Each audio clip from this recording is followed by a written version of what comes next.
نحمده ونصلي ونسلم على رسوله الكريم وعلى آله وأصحابه ومن تبعهم بإحسان إلى يوم الدين. أما بعد، أعوذ بالله من الشيطان الرجيم. بسم الله الرحمن الرحيم. إن هي إلا أسماء سميتموها أنتم وآباؤكم ما أنزل الله بها من سلطان إن يتبعون إلا الظن وما تهوى الأنفس ولقد جاءهم من ربهم الهدى أم للإنسان ما تمنى فلله الآخرة والأولى. صدق اللہ العظیم. محترم حاضرین مجلس اور میرے عزیز دوستو، اللہ تعالیٰ نے اس دنیا میں انسانوں کی ہدایت کا ایک ٹھوس نظام، ایک واضح اور مستحکم نظام اول دن سے متعین کیا. اس انسان کے سامنے انبیاء علیہ الصلاۃ کی جو دعوت ہوتی ہے، جو اللہ کا پیغام ہوتا ہے، وہ بڑے واضح اور محکم اصولوں پر قائم ہے. کسی بھی قسم کا اس پیغام میں جھول نہیں ہو،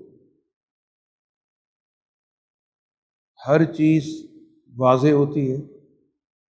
اور علم پر مبنی ہوتی ہے. گویا دین کا جو پیغام ہے وہ علم کا پیغام، وہ حقیقت شناسی کا پیغام، وہ کسی بھی واقعے کو اس کے درست تناظر میں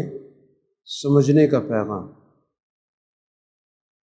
اور اس کے مقابلے پر جو دوسرا راستہ ہوتا ہے وہ محض خیالات کا ہوتا ہے، توہمات کا ہوتا ہے، کچھ لوگوں کے گمانات کا ہوتا ہے. گویا یہ دو راستے ہیں. ایک وہ راستہ ہے جس میں حقیقی علم ہوتا ہے،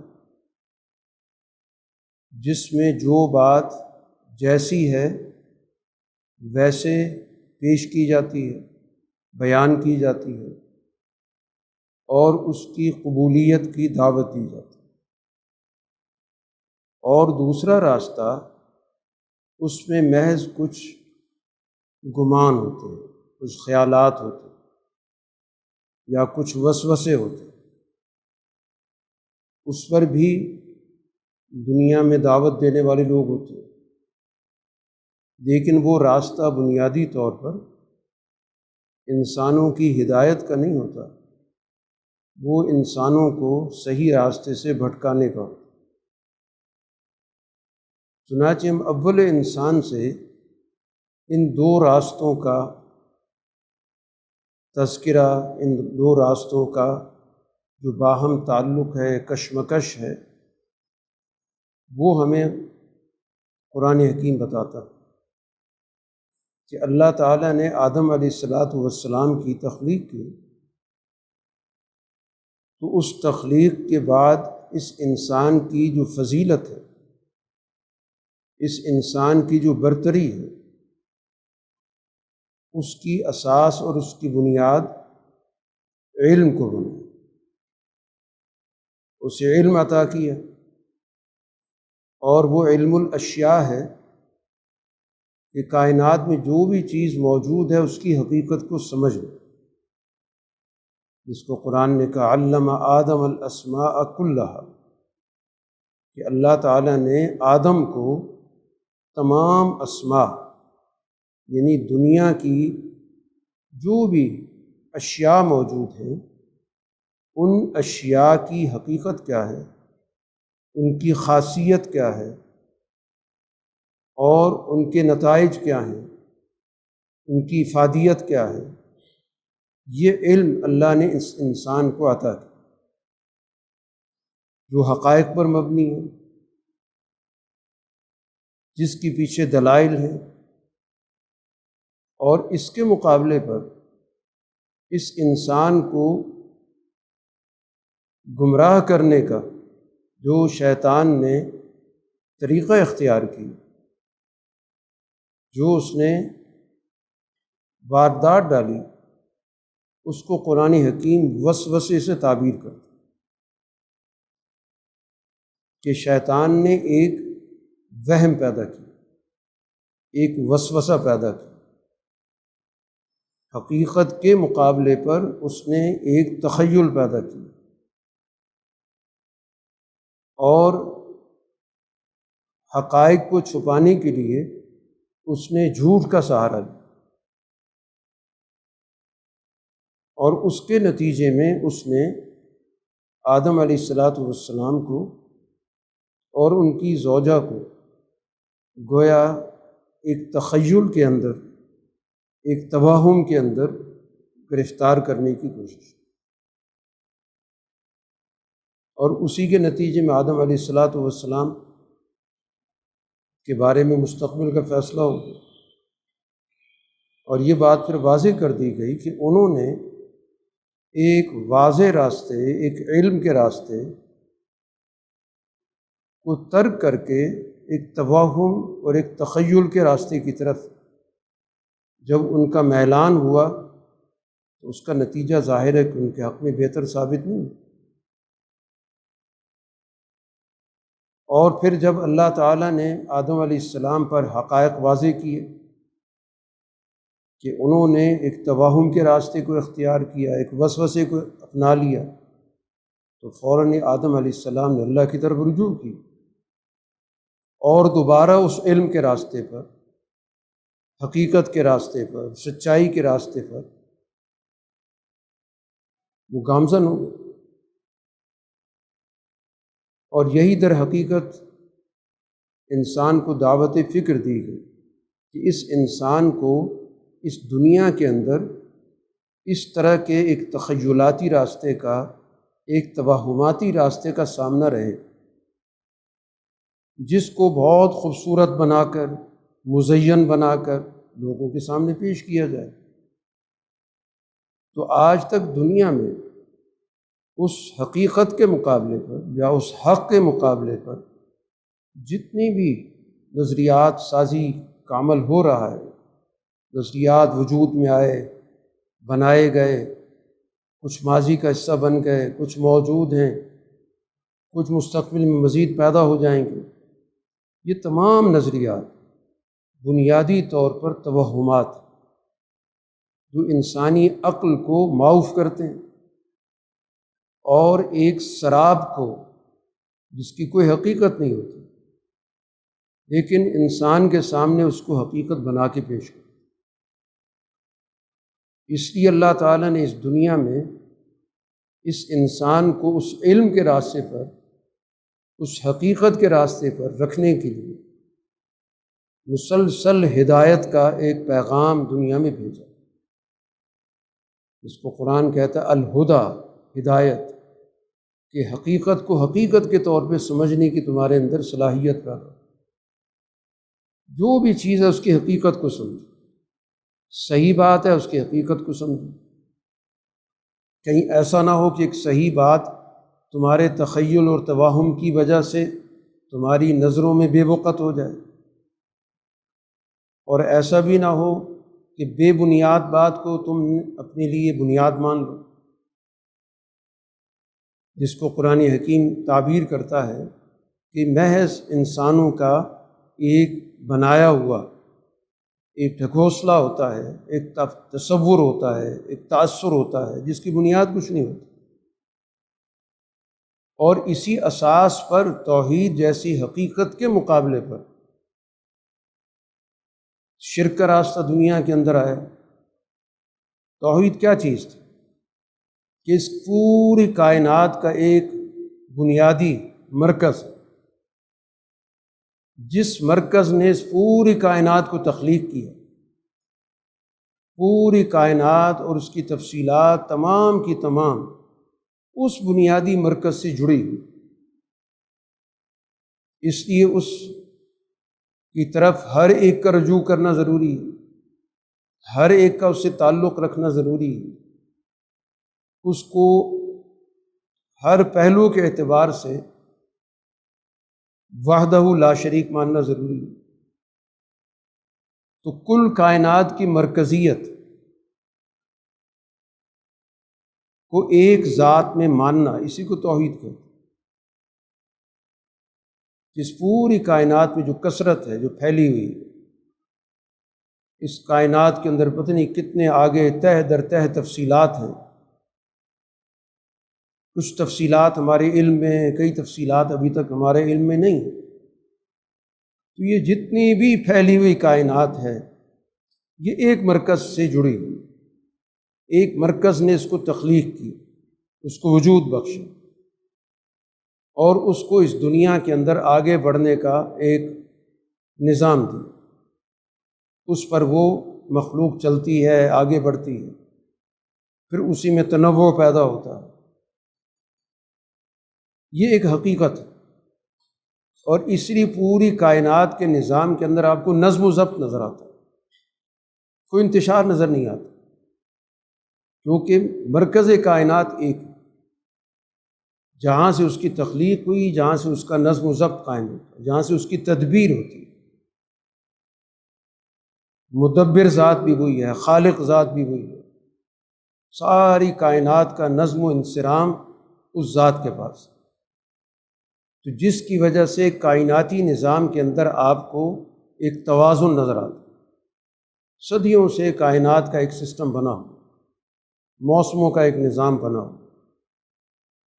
سوائے اس چھوٹے سے دائرے کو نکال کے جس میں ایک انسان کا عمل دخل رکھا گیا، اس سے ماوراء جتنی بھی آپ کو کائنات نظر آتی ہے، اس میں آپ کو لگے بندے ضابطے اصول نظر آتے ہیں، اور ان اصولوں کی روشنی میں آپ کسی بھی چیز کا جائزہ لیتے ہیں، کسی چیز کی افادیت متعین کرتے ہیں، کسی چیز سے ہونے والے نقصان کا تجزیہ کر کے اس کا ازالہ کرتے ہیں۔ تو یہ ہے حقیقت۔ اس حقیقت کو دھندلانے کے لیے مختلف دنیا کے اندر شیطانی خیالات پیدا کیے، وسوسے پیدا کیے، اور معاشرے کے اندر مختلف قسم کی سوچیں پیدا کی۔ یہ وساوس کا نظام، یہ توہمات کا نظام، یہ تخیلات کا نظام، مختلف اس کے ٹائٹل بن گئے، نظریے بن گئے، لیکن وہ سارے کے سارے نظریے بنیادی طور پر بے بنیاد ہیں۔ قرآن حکیم کہتا ہے ان ہی الا اسماء، کچھ نام رکھے ہوئے، آپ نے کچھ عنوانات طے کر رکھے، سمیتموہا انتم و آباؤکم، یہ نام، یہ ٹائٹل، یہ عنوانات تم نے خود طے کر رکھے، یا تمہیں ورثے میں ملے ہوں گے، تمہارے آباء و اجداد نے متعین کیے، اب تم ان کو اپنے سینے سے لگائے بیٹھے، لیکن حقیقت کچھ بھی نہیں۔ ما انزل اللہ بہا من سلطان، اللہ نے ان کی کوئی دلیل نازل نہیں کی کہ ان کی حقیقت کیا ہے۔ تو یہ گویا کہ دنیا کے اندر ان دو چیزوں کی بنیادی طور پر کشمکش رہی۔ ایک وہ چیز جس کو حق کہا جاتا ہے، جو واقعے کے مطابق ہے، جو اپنا ایک ٹھوس وجود رکھتی ہے، جس کے طے شدہ واضح دلائل موجود ہیں، جس کو انسانی عقل و بصیرت تسلیم کرتی ہے، مختلف تجربات سے اس کی تصدیق کرتی ہے، اور اس کے مقابلے پر جو دوسرا راستہ ہے وہ محض خیالی، ایک خیالی دنیا، وسوسوں کی دنیا ہے۔ ان پر مختلف نظریات کے عنوانات رکھ دیے، بڑے خوبصورت عنوانات اس پہ استعمال ہو گئے، اور یوں گویا اس حق کے مقابلے پر خود ساختہ نظریات و تخیلات کی ایک فصل اگائی ہے۔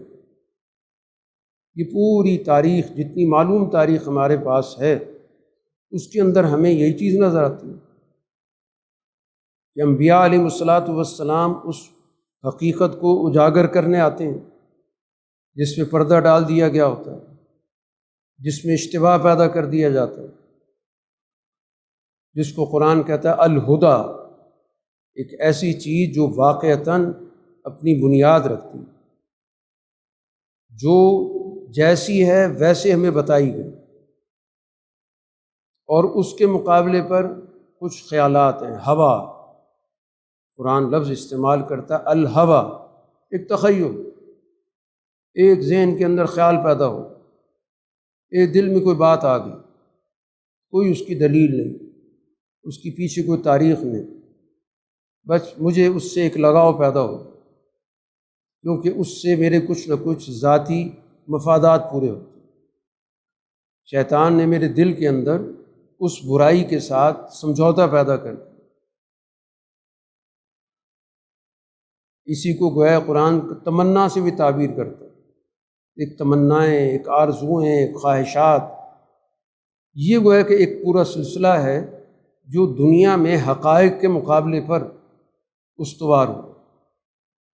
تو پوری دنیا کا جتنا بھی نظام ہے اول دن سے آج تک اگر اس کا کوئی جائزہ لے تو یہ دو بنیادی باتوں کی کشمکش، الہدا کی اور الہوا کی۔ ہدا جو حقائق کا نظام ہے، سچائی کا نظام ہے، جو واقعتاً اپنا ایک وجود رکھتا ہے، جس کی ایک بنیاد ہے، جس کی پوری ایک تاریخی حیثیت ہے، جس کا پوری ایک تاریخی تناظر میں تسلسل موجود ہے،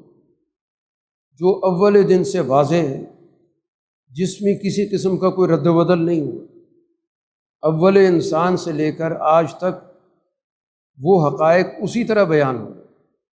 توحید اسی طرح بیان ہو رہی ہے، رسالت کا وہی تصور ہے جو اول انسان سے جس کا آغاز ہوا۔ اس کائنات کی حقیقت اور اس کے بعد کا جو دور ہے، یہ وہ بنیادی عقائد ہیں جو اول دن سے طے شدہ، اس میں کبھی کوئی رد و بدل نہیں ہوا، کیونکہ حقائق حقائق ہوتے ہیں، ان کو کوئی بدل نہیں سکتا۔ لیکن جو تخیلات ہوتے ہیں، توہمات ہوتے ہیں، تصورات ہوتے ہیں، وہ مفادات کے تابع ہوتے ہیں، حالات کے تابع ہوتے ہیں، ماحول کے تابع ہوتے ہیں، ترجیحات کے تابع ہوتے ہیں۔ اس لیے آپ کو دنیا کے اندر ایک پوری سیریز نظر آئے گی نظریات کی، تخیلات کی، توہمات کی۔ ہر دور کے اندر کوئی نہ کوئی ایک نیا آپ کو عنوان مل جائے، لیکن تمام عنوانات کا اگر آپ جائزہ لیں تو وہ بنیادی طور پر مفادات ہیں، خواہشات ہیں، تمنائیں ہیں، آرزوئیں ہیں، ان کے پیچھے کوئی علم نہیں، ان کے پیچھے کوئی دلیل نہیں، ان کے پیچھے کوئی واقعیت نہیں، ان کے پیچھے کسی بھی درجے کے اندر کوئی ٹھوس مواد موجود نہیں۔ تو ان دو راستوں کے درمیان ہمیشہ سے انسان کو فیصلہ کرنے کی دعوت دی۔ اس لیے قرآن حکیم جہاں پر بھی تجزیہ کرتا ہے وہ اسی بنیاد پہ کرتا ہے۔ یہی آیت قرآن نے جو ہمارے سامنے پیش کی کہ یہ بہت سارے عنوانات نظر آتے ہیں، یہ ہیں کیا؟ قرآن کا صرف نام ہے، ایک ٹائٹل ہے، آپ نے ایک نظریے کا عنوان رکھ دیا، حقیقت کچھ بھی نہیں۔ ما انزل اللہ بہا من سلطان، دلیل تو کچھ بھی نہیں۔ ان یتبعون الا الظن، یہ پیروی کرتے ہیں، اتباع کرتے ہیں، پیچھے چلتے ہیں ایک خیال،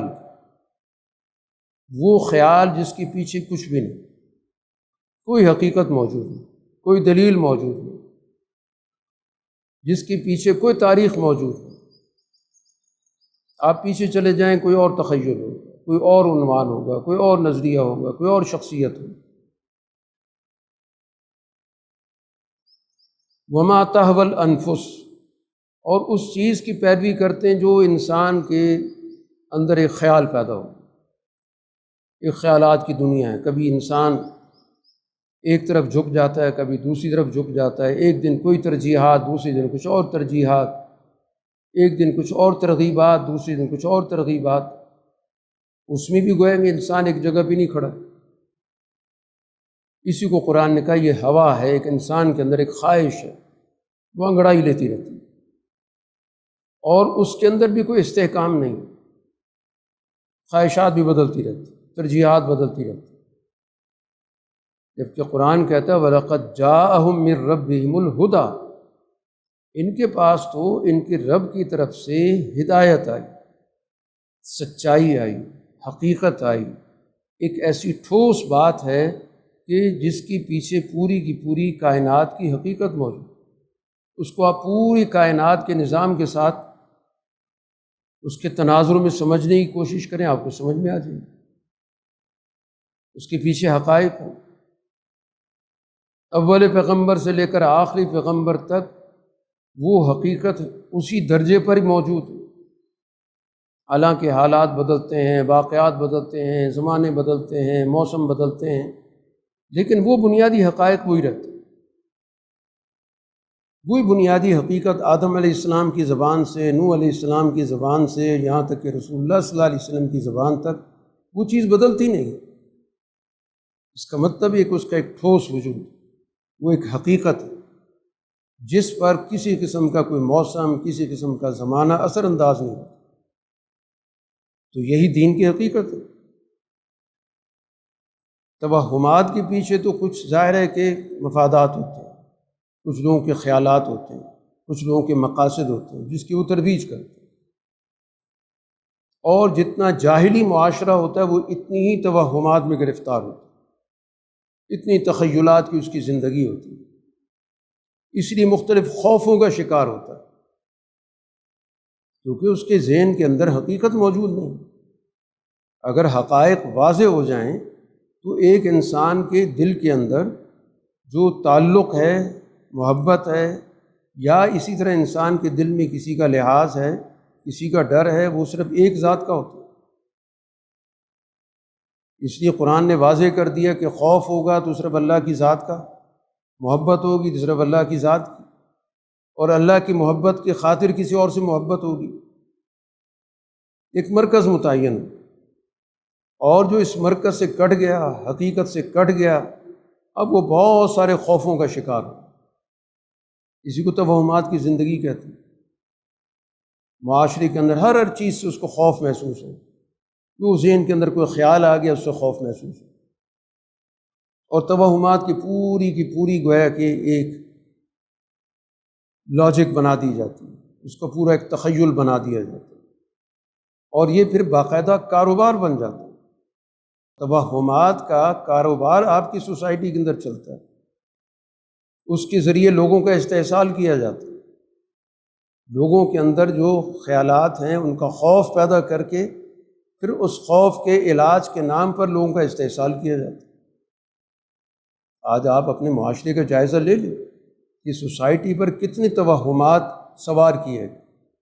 وہ معاشرتی توہمات بھی ہیں، وہ سیاسی توہمات بھی ہیں، معاشی توہمات بھی ہیں، اور انہی کا سودا ہوتا ہے، انہی کا نظام قائم ہوتا ہے۔ سوسائٹی کے اندر کسی بھی برائی کا علاج صحیح معنوں میں کرنے کی بجائے اس کو مختلف توہمات اور خیالات کی دنیا میں گم کر دیا۔ یہ پوری کی پوری آپ کی معاشرت ہے، پورا کا پورا آپ کا معاشرے کا نظام اسی بھی چل رہا ہے، اس کا کاروبار ہو رہا ہے، سیاسی لوگ اس کا کاروبار کر رہے ہیں، معاشی لوگ اس کا کاروبار کر رہے ہیں، معاشرے میں بہت سارے گروپ بنے ہوئے اس کا کاروبار کرتے ہیں، خوف کا کاروبار کرتے ہیں، امیدوں کا کاروبار کرتے ہیں، لالچ کا کاروبار کرتے ہیں، مختلف قسم کی سوچیں انسانوں میں پیدا کر کے پھر ان کے توڑ کے لیے ان کے سامنے اپنے فارمولے پیش کرتے ہیں۔ تو دین گویا کہ انسانوں کو ان تمام توہمات سے آزاد کرانا کہ تمہارا مرکز محبت، مرکز خوف صرف ایک ذات ہے، بس اب تمہیں دنیا میں کسی اور سے خوف زدہ ہونے کی ضرورت نہیں، نہ کسی اور سے امیدیں باندھنے کی ضرورت، کیونکہ پوری دنیا کا کاروبار اسی پہ چل رہا ہے، یا تو خوف کا کاروبار چل رہا ہوگا یا لالچ کا کاروبار چل رہا ہے۔ ہر شعبے کے اندر آپ کی پوری سیاسی جو قیادت ہوتی ہے وہ کس چیز، انہی چیزوں کا کاروبار کرتی ہے، لالچیں پیدا کرے گی، وعدوں کی ایک پوری کی پوری فہرست ان کے سامنے رکھے گی، جو لوگوں کے مسائل ہیں ان مسائل کے حل کے لیے ایک تخیلاتی ان کے سامنے فارمولہ رکھے، اصل مسئلے کو نظر انداز کرنے، اصل مسئلے کے حل کی طرف نہیں آئیں۔ آج آپ کی سوسائٹی کا بنیادی مسئلہ وہ بنیادی نظام ہے جو انگریز نے یہاں پہ مسلط کیا تھا۔ وہ ظلم کا نظام تھا، استحصال کا نظام تھا، وہ لوگوں کو لوٹنے کا نظام تھا۔ ہم اس نظام کو تبدیل کرنے کی بجائے ہم مختلف فارمولے چلاتے ہیں، تخیلات پیدا کرتے ہیں کہ یہ آپ کے ملک کا مسئلہ اس وقت حل ہو سکتا ہے کہ آپ کے ملک کے اندر صدارتی نظام ہونا چاہیے، پھر مسئلے حل ہو جائیں گے۔ پھر آپ کچھ دیر صدارتی نظام چلاتے ہیں، پھر اس کے بعد پھر آ جاتا ہے کہ نہیں اصل مسئلہ یہ ہے کہ ہم چونکہ برطانیہ کے ماتحت رہے ہیں تو اس وجہ سے برطانیہ کا نظام پارلیمانی ہے تو ہمارا بھی پارلیمانی ہونا چاہیے، پھر مسئلہ حل ہو جائے۔ آج کل ایک اور فارمولہ آ گیا کہ آپ ملک کے اور زیادہ صوبے بنا لیں، یعنی نظام کو نہیں بدلنا، جو اس نظام سے فائدہ اٹھانے والے لوگ ہیں ان کی سہولت کاری کرنا، کہ اب وہ بیوروکریسی جو 4 5 6 صوبوں کے اندر پائی جاتی ہے، آپ مزید 10 15 صوبے بنا کے مزید بیوروکریسی کا پھیلاؤ کریں، مزید آپ ان کے لیے عہدے منصب نکال دیں، تخیل یہ دیں گے جو آپ کا مسئلہ ہم حل کریں۔ آپ کو اسلام آباد لاہور آنے میں مسئلہ پیش آتا ہے تو چلیں ہم آپ کا ملتان باولپور میں مسئلہ حل کر دیں، آپ کو کراچی آنے میں مسئلہ ہے تو ہم آپ کا سکھر لاڑکانہ میں مسئلہ حل کر دیں، آپ کو پشاور میں آنے کا مسئلہ ہے چلیں آپ کا مسئلہ ہم سوات ہزارے میں بیٹھ کے حل کر دیں، بڑا خوشنما باغ دکھایا جا رہا ہے۔ لیکن جن لوگوں نے حل کرنا ہے وہ تو وہی ہیں جو لاہور میں اسلام آباد میں بیٹھ کے اس کو نہیں حل کرتے، اس کو مزید پیچیدہ بناتے ہیں۔ ان کو آپ نیچے لے کے آئیں گے تو ظاہر ہے کہ براہ راست لوگوں کی گردن تک ان کا ہاتھ پہنچے گا۔ یعنی ایک تخیل کو، ایک توہم کو معاشرے میں مسلط کیا جائے، اصل مسئلے کی طرف توجہ نہیں ہے کہ یہ لوٹ مار کا نظام ہے، نوآبادیاتی نظام ہے، اس کی سوچ کے اندر ایک آقا اور ایک غلام کا تصور موجود ہے کہ جو نظام چلانے والے لوگ ہیں ان کی ذہن سازی کی جاتی ہے کہ تم نے غلاموں پہ حکومت کرنی ہے، تم نے ان پہ جبر کرنا ہے، تم نے ان پہ قانون کے نام پر زیادتی کرنی ہے۔ مسئلہ لاہور اسلام آباد کا تو نہیں ہے۔ تخیل ایک پیدا کر کے، ایک توہمات پیدا کر کے اس کا علاج بھی گویا کہ ایک اور توہم کے ذریعے، اور ہماری سوسائٹی یہی توہمات کی، ہم معاشرتی توہمات کا شکار رہتے ہیں، سیاسی توہمات کا بھی شکار ہیں۔ مثلا جیسے اس وقت معاشرتی طور پہ دیکھا جائے، یہ مہینہ چل رہا ہے ماہ سفر کا، تو آپ نے دیکھا ہوگا ماہ سفر کے بہت سارے توہمات ذہنوں میں پائے جاتے ہیں کہ یہ اس مہینے کے اندر ہمیں کوئی شادی بیاہ کا کام نہیں کرنا چاہیے، یہ بڑا منحوس قسم کا مہینہ ہوتا ہے۔ یعنی ماہ سفر کو نحوست کے ساتھ عرصہ دراز سے جوڑا ہوا ہے، وہ زمانہ جاہلیت کی ایک رسم ہے، وہ ہمارے آج تک موجود۔ حالانکہ خود رسول اللہ صلی اللہ علیہ وسلم نے اس مہینے کے اندر حضرت صفیہ رضی اللہ تعالیٰ عنہا سے نکاح کی،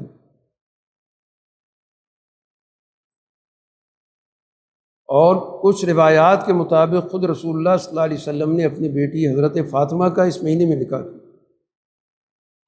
حقائق و واقعات کا مطالعہ نہیں، توہم سوار ہے۔ ہم اس توہم کے اتنے اسیر ہو چکے ہیں کہ ہم اس کے مطابق اپنی مصروفیات طے کریں۔ رسول اللہ صلی اللہ علیہ وسلم کی واضح حدیث ہے جس میں آپ نے بہت سارے توہمات کی نفی کی کہ لا عدوہ ولا طیرۃ ولا حامۃ ولا سفر، ان کی کوئی حقیقت نہیں۔ ایک تخیل تک کہ کہیں بیماری اڑ کے آ گئی، ہم تک پہنچ گئی، اپنے کو اس سے کچھ نہیں ہوتا، نکلو ان چیزوں سے۔ بیماری کے اپنے اسباب ہوتے ہیں، ان اسباب کو تلاش کرو، ان کا علاج کرو۔ ایک وہم ہے جو سوسائٹی کے اندر اس وقت بھی تھا، آج تک پایا جاتا ہے، اس سے نکالا گیا، ان تخیلات سے، توہمات سے نکل۔ اسی طرح بدفعلی، برا شگون لے لینا، بہت سارے سوسائٹی کے اندر برے شگون پائے جاتے ہیں، لیکن اس کی کوئی حقیقت نہیں، کوئی برا شگون نہیں ہوتا۔ ہاں کہا اچھا شگون ضرور رکھو، جو ہم کسی کی آمد کی وجہ سے، کسی کے موسم کی وجہ سے ایک اچھا خیال ہے، ایک اچھا وہ ٹھیک ہے رکھو، اچھا فعال، برا شگون کچھ نہیں ہوتا۔ کوئی ایک آدھ واقعہ کسی موقع پہ ہو گیا ہوگا، لیکن اس کو ذہن میں بٹھا لینا کہ چونکہ یہ واقعہ فلاں مہینے میں ہوا تھا، لہٰذا اب اس مہینے میں ہمیں اپنے آپ کو اس طرح کے کاموں سے دور رکھنا۔ یہ حادثات ہر مہینے ہوتے ہیں، ہر دن میں ہوتے ہیں۔ اگر حادثات کی بنیاد پر آپ نے توہمات پالنے ہیں تو پھر تو دنیا میں کبھی کسی دن کچھ کام نہیں ہو سکتا۔ پورا ڈیٹا نکال رہے ہیں، پورے 365 دن میں ہر روز کوئی نہ کوئی حادثہ، کوئی نہ کوئی واقعہ، کوئی نہ کوئی زلزلہ، کوئی نہ کوئی بیماری ہوتی رہی ہے۔ تو یہ معاشرے کے اندر توہمات جب آ جاتے ہیں تو پھر ان کے ذریعے سوسائٹی کے اندر جو بھی مؤثر طبقہ ہوتا ہے ان سے فائدہ اٹھاتا ہے، اس کے ذریعے وہ استحصال کا نظام قائم کرتا ہے۔ توہمات کا پوری سوسائٹی میں کاروبار ہو رہا ہے، برا شگون کا علاج کیا جاتا ہے کہ برا شگون ہو گیا، یہ علاج ہے، اتنا پیسہ خرچ کر، معاملات ٹھیک ہو جائے۔ اسی طرح رسول اللہ صلی اللہ علیہ وسلم نے فرمایا کہ کوئی آوازیں زمانہ جاہلیت میں سمجھی جاتی، کہیں سے الو بول پڑا گیا، اب یہ یہاں سے تو نحوست آ گئی۔ آپ نے کہا لا ہمہ ایسی کوئی چیز نہیں ہوتی، ولا سفر، اور جو سفر کو تم نے جو منحوس سمجھ رکھا ہے اس کی کوئی حقیقت نہیں۔ تو وہ باتیں جن کو واضح طور پر رسول اللہ صلی اللہ علیہ وسلم نے بیان کر دیا، وہ ہمارے یہاں کسی نہ کسی درجے میں سوسائٹی میں پائی جاتی۔ تو اس وجہ سے گویا کہ یہ توہمات ہی ایسی چیزیں جس سے سوسائٹی کے اندر طاقتور طبقے کو موقع ملتا ہے کہ ان توہمات کو مختلف شکلوں میں پیش کر کے وہ انسانی معاشرے کا استحصال کرے۔ تو اس لیے جیسے میں نے عرض کیا تھا کہ سیاسی توہمات بھی اسی طرح تھے کہ ہمیں مختلف فارمولوں میں لگا رکھا کہ آپ کے ملک کا مسئلہ یہ پیدا ہو گیا اور اس کا علاج ایک خود ساختہ پیدا کر دیں گے، کچھ عرصہ گزرے گا، پھر اس کے بعد کہیں گے نہیں یہ اس مسئلے کے اندر خرابی ہے، دوسرا مسئلے کا حل نکالیں۔ جو خرابی کا موجب طبقہ ہے وہی ہمیں حل دیتا رہتا ہے۔ تو اس ملک کا تو بنیادی نظام ہی وہ نوآبادیاتی استحصال پر استوار ہے۔ اس کے اوپر بننے والے نظام کو جتنا مرضی آپ بدلتے ہیں، جب اس کی بنیاد کے اندر خرابی موجود ہے، استحصال موجود ہے، جبر موجود ہے، طبقاتیت موجود ہے، تو آپ 4 کی جگہ 20 صوبے کیا آپ 30 صوبے بنا کے بیٹھ جائیں، اس سے تو آپ اور زیادہ گویا کہ اس نظام کی سہولت کاری کر رہے ہیں۔ اس ملک کو چلانے کے لیے بیوروکریسی کی ضرورت کیا ہے؟ عقلی بنیادوں پہ سوچیں، کیا کرتا ہے وہ بیوروکریٹ؟ سوائے اس کے اسے گلے کے اندر اس کے گردن میں ایک سریا ہوتا ہے، اس کے علاوہ تو کچھ بھی نہیں ہوتا۔ پروٹوکول کے علاوہ کیا ہوتا ہے؟ نیچے سارا کا سارا نظام تو اس کا دفتر چلا رہا ہوتا ہے، ان کو زیادہ علم ہوتا ہے کہ نظام کیا ہے، قانون کیا ہے۔ یہ سارا کا سارا اتنا بڑا جو بوجھ لادا ہوا ہے اس ملک کے اوپر، اور وہی اپنی توسیع کے یہ سارے راستے اختیار کرتے ہیں کہ چونکہ ہر سال ہم اتنی بڑی تعداد کو ہم اپنے نظام میں لیتے ہیں تو اب ضروری ہے کہ توسیع کر دی جائے، نئے ضلع بنا دو، نئے تحصیلیں بنا دو، نئے صوبے بنا دو۔ اور پھر اسی طرح وہ آپ کا جو سیاسی طبقہ ہے اس کو بھی ظاہر ہے کہ اس سے لالچ ہوتی ہے۔ آپ کے جنوب میں بیٹھے ہوئے سیاستدان کو نظر آ رہا ہے کہ میری لاہور میں حکومت بن نہیں سکتی، تو اس کا طریقہ یہی ہے کہ میں ایک علیحدہ صوبہ بنا لوں تو میری یہاں پہ حکومت بن جائے گی۔ وہی جاگیردار ہے، وہی وڈیرا ہے، یہ سارے مفادات کی بندر بانٹ، اسی کے تحت پورا نظام چل رہا ہے۔ کہ آپ اپنے نظام کے حالات دیکھ لیں کہ آپ کا نظام ہی طے کرتا ہے کہ کس پارٹی نے حکومت میں رہنا ہے، کس پارٹی نے پوزیشن کرنی ہے۔ یعنی علل اعلان پہلے سے طے ہو رہا ہے کہ 2 پارٹیوں کے درمیان معاہدہ ہو گیا کہ آپ کا وزیر اعظم ہوگا، آپ کا پوزیشن لیڈر ہوگا، آپ کا صدر ہوگا، آپ کا اسپیکر ہوگا، ساری مفادات کی بندر بانٹ ہے۔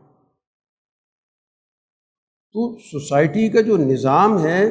اس کو بنیادی طور پر نظر انداز کر کے ایک توہماتی سوچ کے مطابق ہمیں مختلف فارمولے دیے جاتے ہیں، اور پھر ظاہر ان فارمولوں کے پیچھے پروگرام شروع ہو جائیں گے۔ ہاں واقعی بڑا مسئلہ ہو گیا ہے کہ ایک آدمی کو دور جگہ جانے میں مسائل پیش آتے ہیں، اصل مسئلے کو نظر انداز کرتے ہیں۔ تو اس وجہ سے یہ توہماتی معاشرہ ہے، آپ کی سیاست توہمات پہ کھڑی ہے، آپ کی معاشرت توہمات پہ کھڑی ہے، اور ان توہمات کی سودے بازی ہوتی ہے، ان کی سودا کاری ہوتی ہے، ان کا کاروبار ہوتا ہے، اور وہ کاروباری مل کے آپس میں معاملات طے کرتے ہیں کہ آئندہ کے لیے ہم لوگوں کو کیسے بیوقوف بنا سکتے ہیں۔ لوگوں کو ظاہر ہے کہ مسئلے کا حل تو چاہیے، اب ان کے سامنے آپ اپنی مرضی کا حل لے آئیں گے تو 4-5 سال کے لیے وہ خاموش رہیں گے، اس نئے نظام کو دیکھیں گے کیا ہوگا، لیکن ان کے مسائل حل ہونے کی بجائے مزید بڑھیں، کیونکہ جو بنیادی خرابی کی جڑ ہے وہ آپ کا یہ نوآبادیاتی نظام ہے کہ جو اس معاشرے کے اندر بیوروکریسی کے ذریعے، جاگیردار کے ذریعے، سرمایہ دار کے ذریعے، اس کے اعلی کار طبقات کے ذریعے اس کو مذہبی سیاسی حمایت مل جاتی ہے، اس کے ذریعے سوسائٹی پر اس کی گرفت، اس کو کوئی موضوع نہیں بناتا۔ اس سوسائٹی کے اندر بنیادی خرابی کیا ہے؟ یہ کیا نظام ہے کہ ایک وقت میں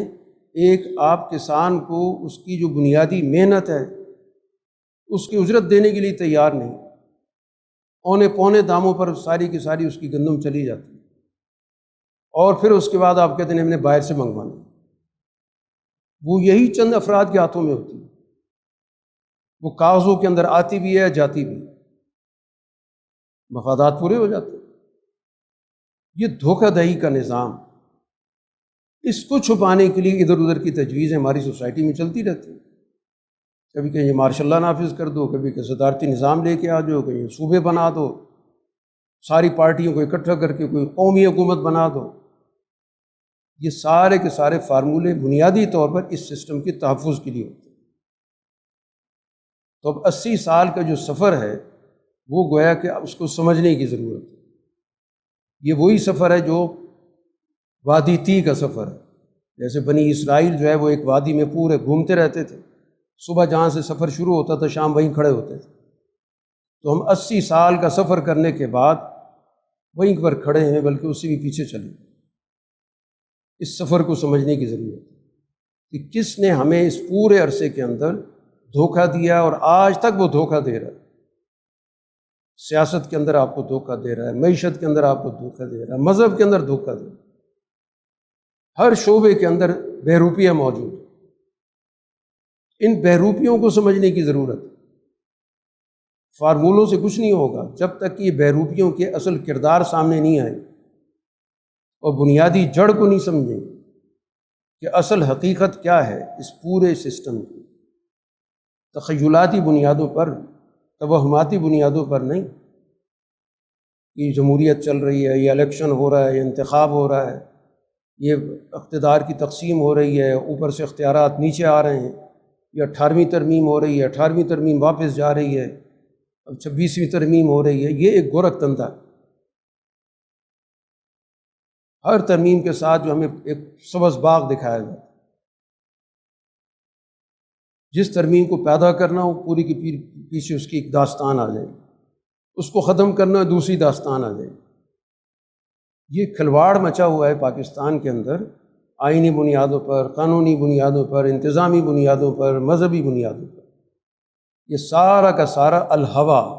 جس کو قرآن نے کہا نا خواہشات، تمنائیں، آرزو، ام للانسان ما تمنا، انسان چاہتا ہے جو کچھ وہ اس کے دل میں خیال میں آ جائے وہ پورا کر دیا جائے۔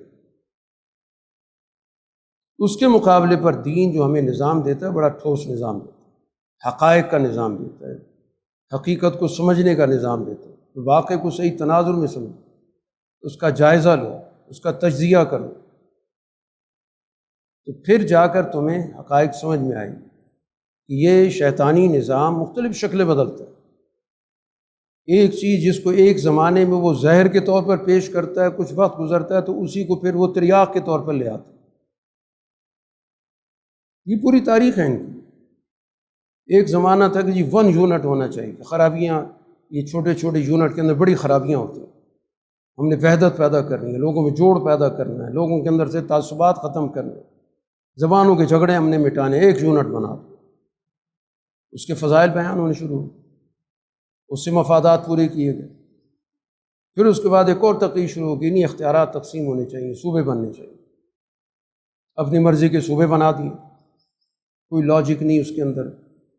کوئی حقیقت پسندی موجود نہیں، کس بنیاد پہ بنے ہیں؟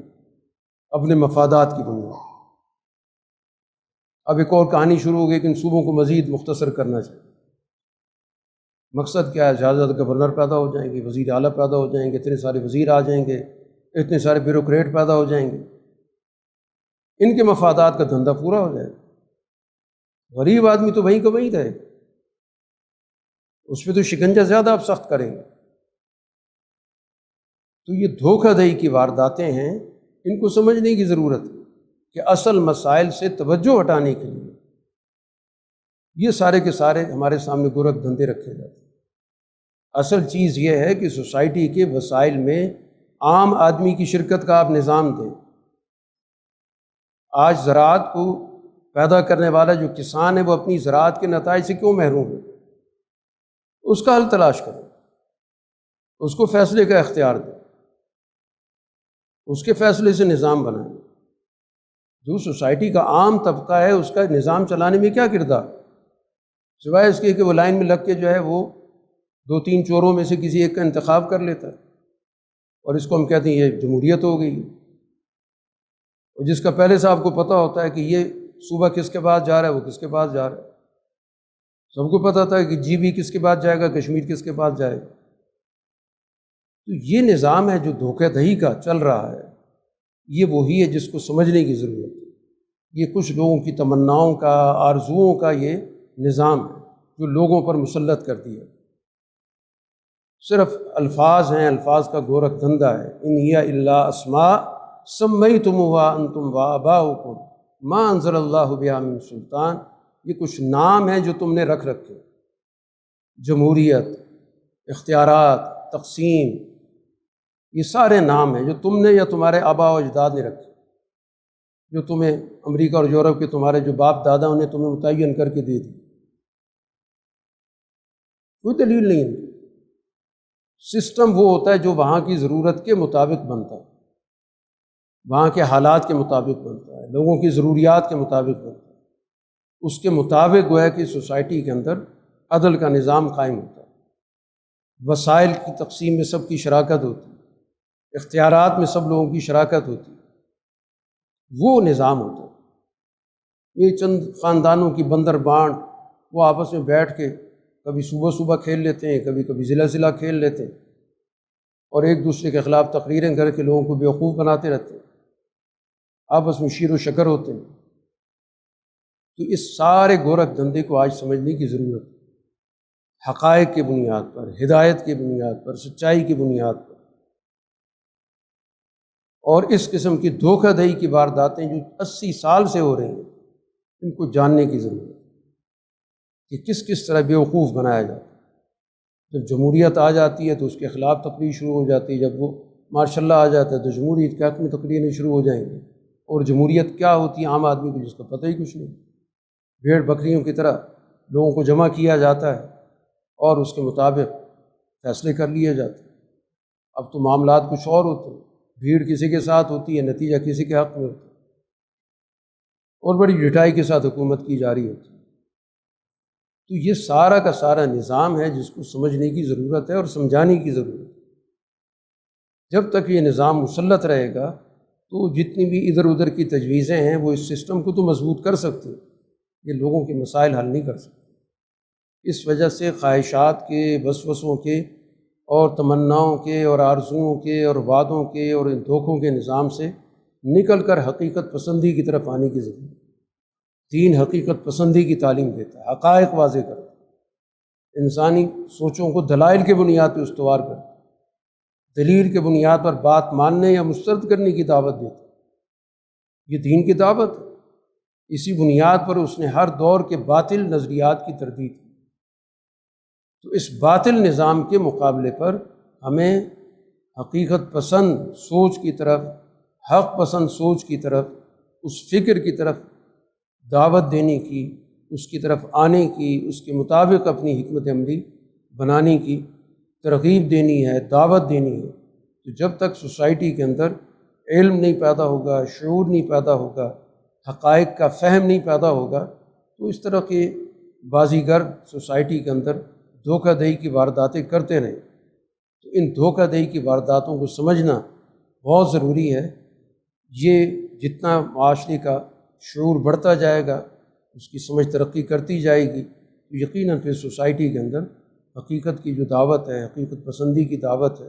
اس کو فروغ حاصل ہوگا۔ اللہ تعالی ہمیں دین کا صحیح فہم، صحیح سوچ، صحیح فکر عطا فرمائے، حقائق کو جاننے کی توفیق عطا فرمائے، اور اس طرح کی جو بھی بازی گریاں ہیں، دھوکہ دہی کی وارداتیں ہیں، ان کو صحیح تناظر میں جاننے کی، ان سے بچنے کی، اس کے خلاف شعور دینے کی توفیق عطا فرمائے۔ وآخر دعوانا ان الحمد للہ رب العالمین۔